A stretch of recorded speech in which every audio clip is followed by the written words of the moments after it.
Hello, everybody. We're just going to get wrapped up here in a minute.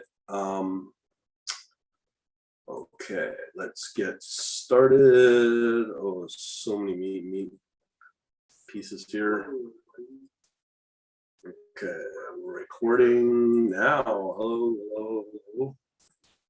Okay, cool.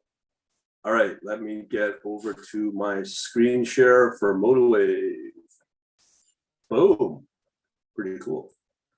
All right, so continuing along, I just wanted to go over the latest highlights here. Thanks for watching. So what's going on right now is Forex is pretty well dead.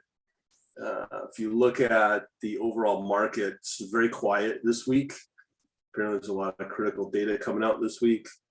You can see here what the highlight most likely be. I was a week late in saying this and this might lead the way. Yesterday it was quite good. If you haven't heard the news, go to my quantlabs.net/blog about the Asian markets.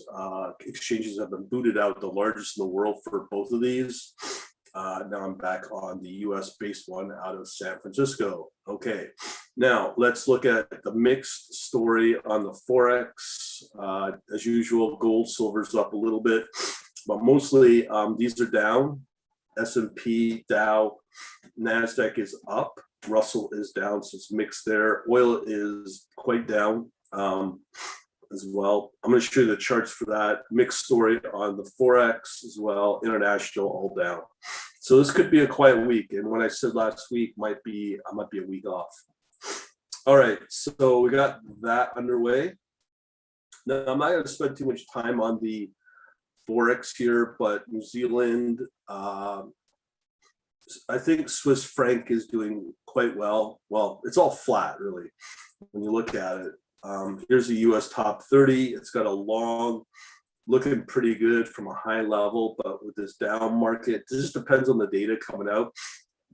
Should be fairly strong, but I've been wrong before. Here we have the Brent crude. This is the overall Brent crude, a nice rally up. I haven't seen anything like this outside of Brent crude, but here it's all shorting. I think with the good news with the medicine that they've been giving for the global sickness, as they call it, they'll need to get banned for that. But here you can see very choppy, but a slight uptrend there in the USD, Japanese yen. CHF is very flat lately. Our Scandinavian are not really doing a lot, but they are pointing up long, so that might be due to the fact that it is always considered the number one safe haven. Same with the Australian CHF or Swiss franc. This one, Australia, New Zealand, not as strong as I'd like to see. The Canadian dollar seems to be somewhat weak. Euro, British pound flat, but there's a bunch of longs there. Norway down. Okay, so let's look at Asia. Very weak right now, but if you were to look at, here's a Japanese 225 weak with a short. There's a long there, very mixed. How's Europe looking? Mixed on the Netherlands. More of these Australia, New Zealand, two longs there. Australia, Canada, mixed again, 2 out of 3 longs. Here's the Deutsche 30. This was dropping quite a bit. That's either flat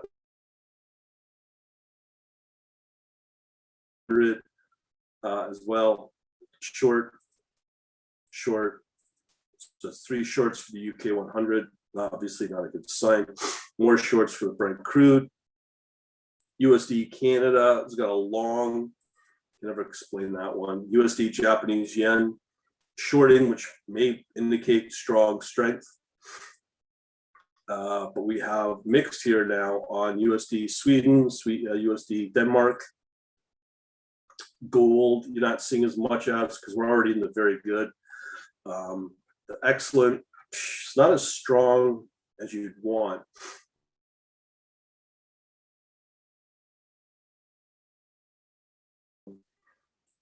Okay, gold is kind of very flat.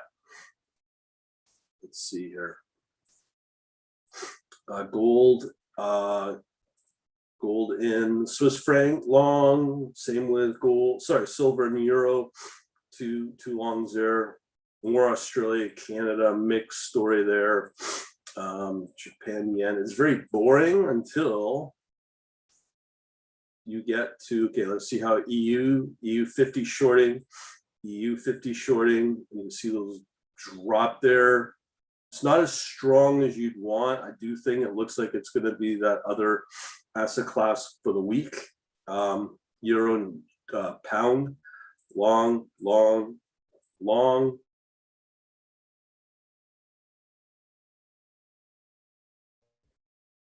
Take it to, oh, it's a short there.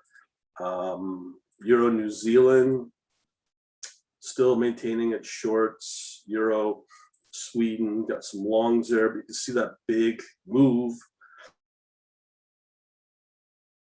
Problems in Sweden. Euro, the German 10-year bond flat as well. Now, this is what I want you to pay attention to. Look at that spike there, run up on the Hong Kong 33. So that is doing pretty good. Temporary, pretty good too. It's not as steep as the US markets. Very flat, did a dip, did a pullback for the Japanese 225. Singapore 30, not doing a whole lot. So a lot of the strength, the market strength is definitely in the US markets. New Zealand and Singapore dropping there. This is flat for Thailand, UK 10-year, two shorts there, three shorts. More markets, there's a short here on the US 30 years got a slight long. That's good. That's pretty well it. But I wanted to show you, which oddly enough, this one is looking to take off. This is natural gas starting to steepen there. I mentioned it last week. This is going to start to really be the one to watch is natural gas. Copper declining. I did take out all the agricultural ones because of the dropping price, so that concern of inflation.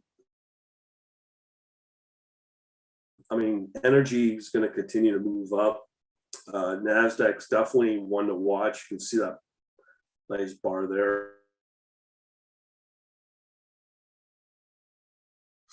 So we got oil, WTI, Brent crude, SPX looking pretty good. It had a pullback, but looking, it's more than recovered. But compare that to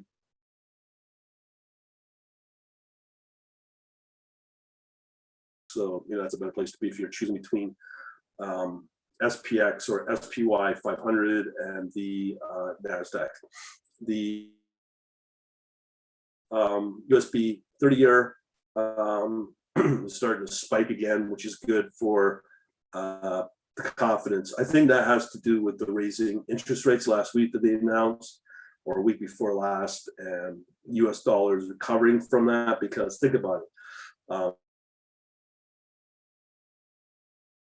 talking about increasing interest rates, more people put more money into the US dollars, what the Federal Reserve wants. That's how they manage it. They don't care about your local interest rate. What gets, if they're competing internationally about foreign investment when it comes to China and probably the Mideast is.